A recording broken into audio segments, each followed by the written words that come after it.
Nous allons voir comment procéder afin de créer notre premier article dans notre boutique. Vous êtes sur le panneau, la page de vendeur. Il suffit d'aller sur la deuxième icône des produits. Et ici, vous voyez qu'on n'a aucun produit donc dans ma boutique. Je vais donc en ajouter un nouveau. La page va s'ouvrir dans laquelle on va mettre les principales informations de mon produit. Tout d'abord, je vais télécharger l'image qui va se trouver en présentation du produit, une image première. Je vais choisir donc cette raquette qui va apparaître ici. On peut donc ensuite désigner le produit. Alors là, je mets par exemple la raquette Trucmuche. Ce titre est important puisque c'est celui qui va apparaître sur les moteurs de recherche, mais aussi directement sur le site, en dessous des vignettes, quand on va présenter le produit dans votre boutique. Vous avez en dessous à indiquer le prix du produit, avec euros et centimes, avec un point. Le prix réduit, nous en parlerons la prochaine fois dans une autre présentation de vidéo. Une brève description. Cette description, c'est celle qui va apparaître à côté de la fiche du produit.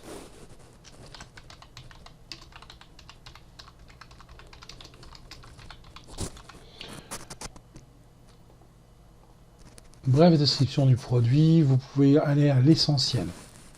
Vous allez ensuite choisir une catégorie préenregistrée donc, sur le site. Donc là, il s'agit de raquettes, donc je peux taper raquette. Et je vais voir apparaître donc, la catégorie qui correspond. Les mots-clés. Des mots-clés, ce sont des mots que vous pouvez mettre dedans. Quand le client va cliquer sur ce mot-clé, il verra tous les produits associés à ces mots-clés. On peut mettre raquette. Je vais mettre... donc je vais faire un entrée pour valider. Je peux marquer... mettre la marque, par exemple. Raquette, marque, par exemple. Ensuite, la description, c'est la description longue. C'est celle qui va se trouver en dessous de la fiche produit. Vous pouvez donc décrire le produit, en donner les détails, etc. Donc là, je vais pouvoir créer le produit directement, créer ou ajouter un autre produit. Alors, je vais créer un produit puisque il y a encore plein d'options qu'on n'a pas mis sur cette fiche produit. Donc, on va retrouver ce que j'ai mis tout à l'heure. Donc, c'est la raquette Trucmuche. On a l'image qui se trouve ici, l'image principale. Nous pouvons y ajouter des images de détail qui peuvent se trouver en dessous de l'image principale. Par exemple, des gros plans. Alors, vous voyez, si je clique une fois, je vois apparaître une image. Si je veux avoir plusieurs images, il suffit d'appuyer sur la touche CTRL du clavier et de venir cliquer pour faire une multisélection. Je ne vais pas choisir cette image ici, puisqu'elle est déjà dans la description de mon produit. Je vois donc apparaître ici les trois images. La croix rouge permet tout simplement d'effacer une image. Je vais la remettre. Donc si mes souvenirs sont bons, ça devait être celle-ci. Voilà. Donc ici, j'ai l'image principale et les trois autres images qui vont être en dessous. Je peux modifier le prix du produit que j'avais indiqué, modifier la catégorie, les mots-clés, la description brève, celle qui va se trouver à côté du produit, la description longue, l'inventaire. Alors là, ici, vous pouvez mettre la référence SKU de votre produit pour votre gestion de stock. Vous la mettez en stock, en rupture de stock ou en réapprovisionnement. Nous verrons ensuite comment gérer les activités du stock. Donc, vous pouvez, avec la boutique en ligne, gérer les stocks qui vont être attribués à la vente en click and collect. Donc, la quantité en stock, vous en avez 10 à vendre. Et ici, le seuil du stock bas, par exemple 3, ce qui veut dire que quand votre stock sera arrivé à 3, vous allez avoir automatiquement une alerte par mail en disant attention, le produit raquette Trucmuche arrive à un stock bas, Est-ce que vous en avez encore dans votre magasin?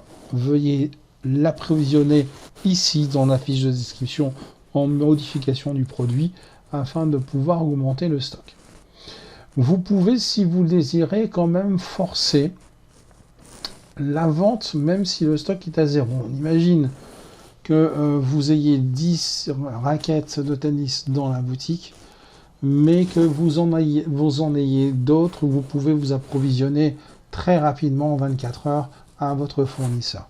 Donc ici, vous pouvez donc autoriser la vente du produit en stock, autoriser mais informer le client en disant attention, vous pouvez commander, mais le stock est en rupture et vous serez alerté dès qu'il sera disponible.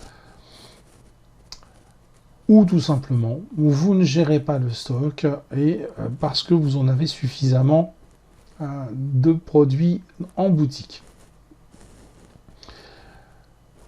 Autoriser l'achat d'une seule quantité de ce produit en une seule commande. C'est-à-dire que si vous voulez, par exemple, faire une offre promotionnelle sur une raquette et vous ne désirez pas que le client puisse en acheter 10, vous pouvez très bien l'obliger à en acheter en une seule quantité et non pas acheter les 10 par exemple.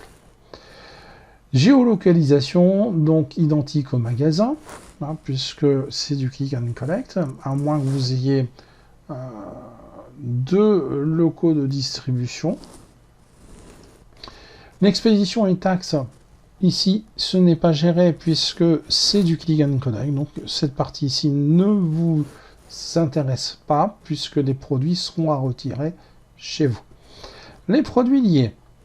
Là, c'est intéressant puisque, par exemple, pour cette raquette de tennis, il pourrait très bien y avoir une sacoche qui permettrait, un sac qui permettrait de la mettre à l'intérieur. Donc, on pourrait très bien d'abord créer la fiche du sac de transport de la raquette et puis ici, de mettre cette fiche produit qui va inciter le client en achetant le produit en disant attention, si vous achetez ce produit-là, il est intéressant aussi d'acheter le sac de transport ou bien de mettre d'autres produits. Attributs personnalisés, nous y reviendrons dans une prochaine vidéo. Ces attributs personnalisés permettent par exemple de créer des couleurs différentes, de donner des indications. Alors, on va ici, par exemple, en créer un. Je vais ajouter un attribut du sujet, un attribut, pardon, du produit. Je vais, par exemple, mettre le poids. Ici, je vais mettre 300 grammes. C'est un exemple. Je peux ajouter un autre attribut. Le nom d'attribut, je peux mettre la couleur et mettre bleu. Ces attributs du produit vont apparaître à côté de la description. Donc, ces attributs vont permettre, dans une prochaine vidéo, de pouvoir faire des déclinaisons de produits.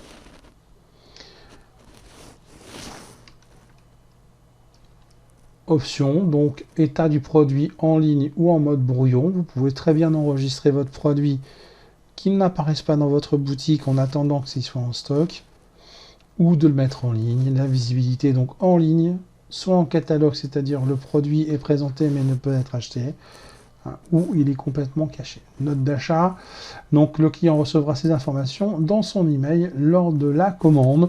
Si par exemple le produit a un poids ou une taille assez conséquente, vous pouvez très bien noter, attention, veuillez prévoir un véhicule conséquent pour pouvoir le transporter, ou tout simplement, si vous faites une offre promotionnelle, dire que ce produit ne sera ni remplacé, ni échangé. C'est un exemple qu'on peut mettre lors de la facture. On active les avis sur les produits, donc quand le client aura acheté le produit, il pourra donc voter et noter le produit. J'enregistre le produit qui va maintenant apparaître dans mon catalogue de produits. Voilà, donc ici c'est terminé, succès, le produit a été enregistré. Afficher le produit, je vais donc voir ma raquette Trucmuche qui va apparaître dans la boutique. Voilà.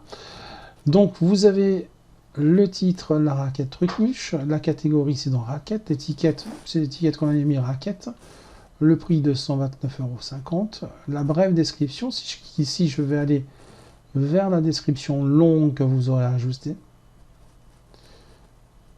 Et donc, on peut stocker, on voit ici qu'il y en a 10 en stock actuellement, puisque j'ai fait une gestion de stock. On a l'image principale avec un auto-zoom, et nous avons donc les autres images associées au produit.